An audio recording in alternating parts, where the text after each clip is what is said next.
Hello and welcome everyone. Today in this video we will be going to talk about phylum Porifera. Class 11th NCERT chapter number 4 animal kingdom में दिया हुआ जो topic है phylum Porifera. आप जानते हैं कि हमारी NCERT में 11 फाइलम दिए हुए हैं। उसमें से जो सबसे पहला फाइलम है वो है हमारा फाइलम पोरीफेरा। हम इस वीडियो में पूरा डिटेल में NCERT की लाइन बाय लाइन कवर करेंगे और हम आपको फाइलम पोरीफेरा समझाएंगे। सबसे पहली जो पॉइंट NCERT लिखती है कि इनको कॉमनली हम स्पॉन्जेस कहते हैं। दूसरा है कि ये जनरली मैराइन और मोस्टली एसिमेट्रिकल होते हैं। जनरली मैराइन का मतलब है कि ये ज़्यादातर खारे पानी यानी सी में रहते हैं और मोस्टली एसिमेट्रिकल होते हैं यानी कि ज़्यादातर एसिमेट्रिकल होते हैं, इनमें कोई सिमेट्री पाई नहीं जाती है। इसको आप चाहे रेडियली काटेंगे या फिर आप इसको बाइलेटरली काटेंगे। अगर आप इसको रेडियली कट करते हैं या फिर आप इसको बाइलेटरली कट करते हैं तो ये जो है इक्वल हाफ्स में डिवाइड नहीं होता है। पर एक वर्ड आप यहाँ पे फोकस कीजिए, यहाँ लिखा हुआ है मोस्टली।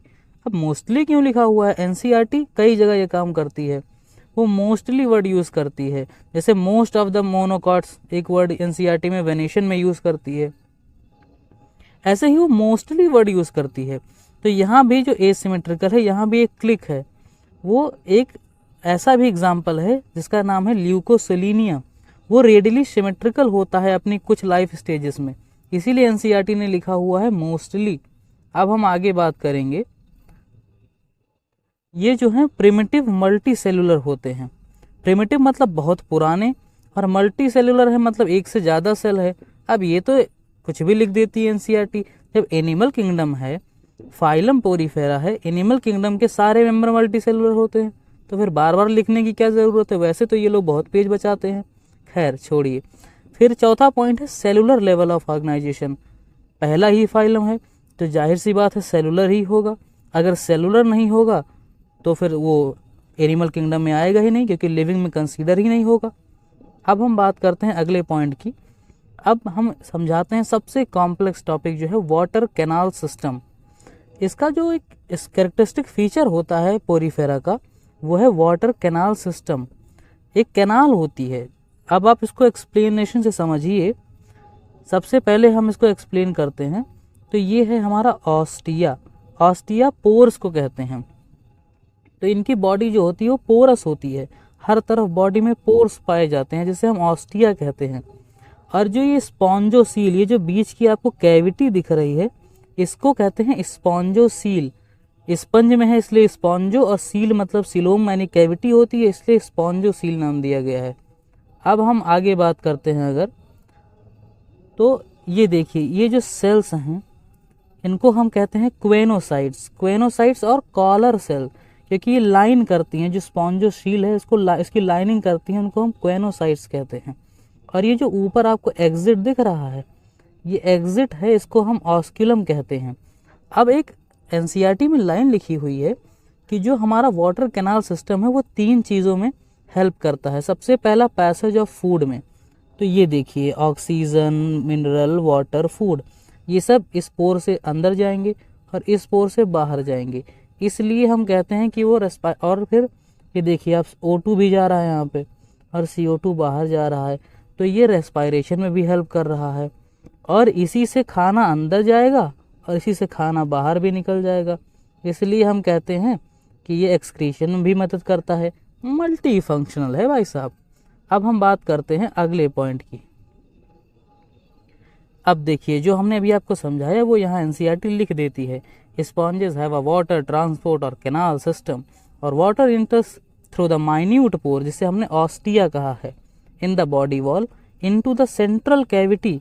सेंट्रल कैविटी जिसे हम स्पॉन्जोसील कहते हैं। From where it goes out through the osculum, उसके बाद वो ऑस्क्यूलम से यानी उस बाहर वाले पोर से बाहर चला जाता है। ये हो गया हमारा टॉपिक। अब हम बात करते हैं उसके फंक्शन की। तो मैंने आपको पहले ही समझाया, वही है फिर समझा रहे हैं कि this pathway of water transport ये हेल्प करता है फूड गैदरिंग में, रेस्पायरेटरी एक्सचेंज में और रिमूवल ऑफ वेस्ट में। एक ऐसे खाते हैं एक ऐसे निकाल देते हैं। अब हम बात करते हैं क्वेनोसाइट्स की। जो क्वेनोसाइट्स होती हैं ये कॉलर सेल होती हैं, ये स्पॉन्जोसील और कैनाल को लाइन करती हैं, उनके बाहर बाहर ये जो होती हैं लगी हुई होती हैं। अब इनके डाइजेशन की बात करते हैं। तो इनका डाइजेशन जो है वो इंट्रा सेलुलर होता है, यानी एक सेल है और उसी सेल में ये पूरा डाइजेशन हो जाता है।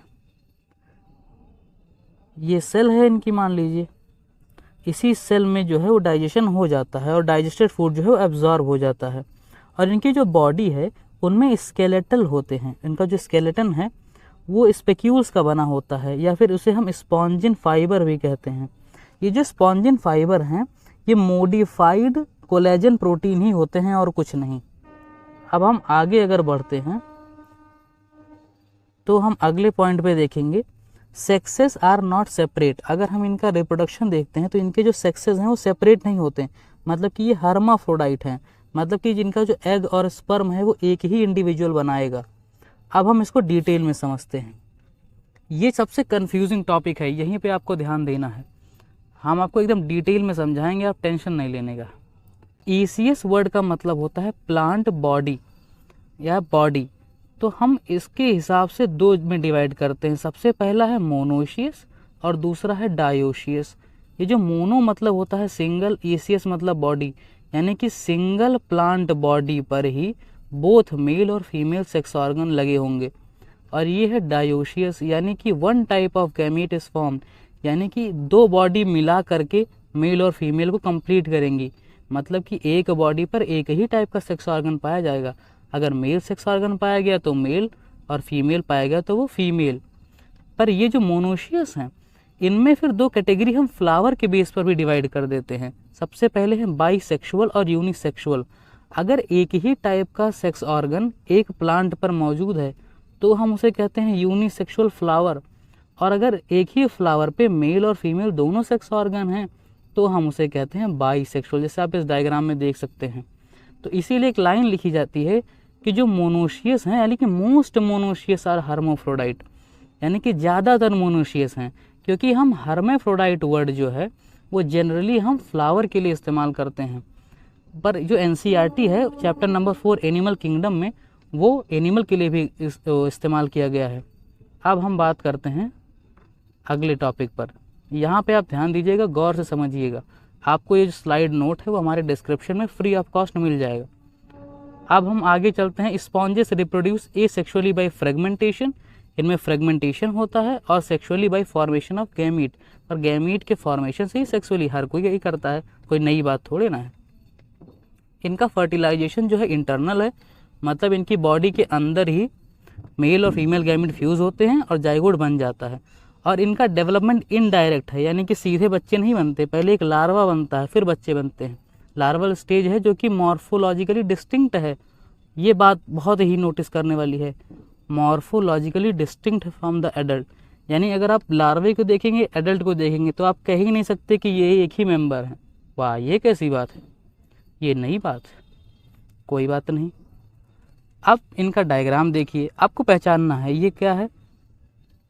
सबसे पहला डायग्राम NCERT का ही डायग्राम है। ये है साइकॉन स्काइफा, ये है यूस्पॉन्जिया बाथ स्पंज, ये है स्पॉन्जिला यानी फ्रेश वाटर स्पंज। इसको बाथ स्पंज कहते हैं भाई साहब। नहाने के लिए भी बड़े लोग इस्तेमाल करते हैं, इसीलिए बाथ स्पंज कहते हैं। आप लोग तो गंदे लोग हैं, आप लोग तो नहाते भी नहीं। खैर छोड़िए, ब्यूटीफुल स्टूडेंट्स हैं आप। अब हम बात करते हैं नेक्स्ट की। Example, Sycon Scypha, Spongilla fresh water sponge और यूस्पॉन्जिया बाथ स्पंज।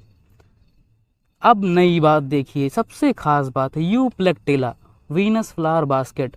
भाई साहब इसको जापान में गिफ्ट दिया जाता है, वो भी शादी में, वेडिंग गिफ्ट। ऐसा क्यों? ऐसा इसलिए है भाई साहब क्योंकि एक जो आर्थ्रोपोड है, मेल और फीमेल श्रिम्प, वो दोनों लोग घूमते टहलते आके इसी में चले जाते हैं और इसी में बंद हो जाते हैं भाई साहब। और जब वो बंद हो गए तो फिर वो नहीं निकलने वाले जब तक मर नहीं जाते। तो भाई साहब सिंबल होता है, क्या कहते हैं, हम तो डूबेंगे सनम, तुमको भी ले डूबेंगे। वैसे ही भाई साहब वो दोनों आके इसी में मर जाते हैं। इसीलिए हम इसको वेडिंग गिफ्ट देते हैं कि हम साथ साथ हैं मौत तक, टिल द डेस्टिनी, हम साथ साथ हैं, इसीलिए इसको दिया जाता है। खैर जोक्स अपार्ट, ये इसकी एक की पॉइंट है, एक नया एग्जाम्पल है, इसलिए हमने आपको बता दिया। NCERT में नहीं है, नीट में नहीं पूछा जाएगा। अब हमारा ये टॉपिक ख़त्म हो गया है। वीडियो में कुछ गलती हुई हो तो भाई साहब कमेंट में बता दीजिएगा। अच्छा कमेंट कीजिएगा और हमारे चैनल को सपोर्ट कीजिएगा। कुछ और टॉपिक पे वीडियो चाहते हैं तो आप कमेंट कीजिएगा। Thank you.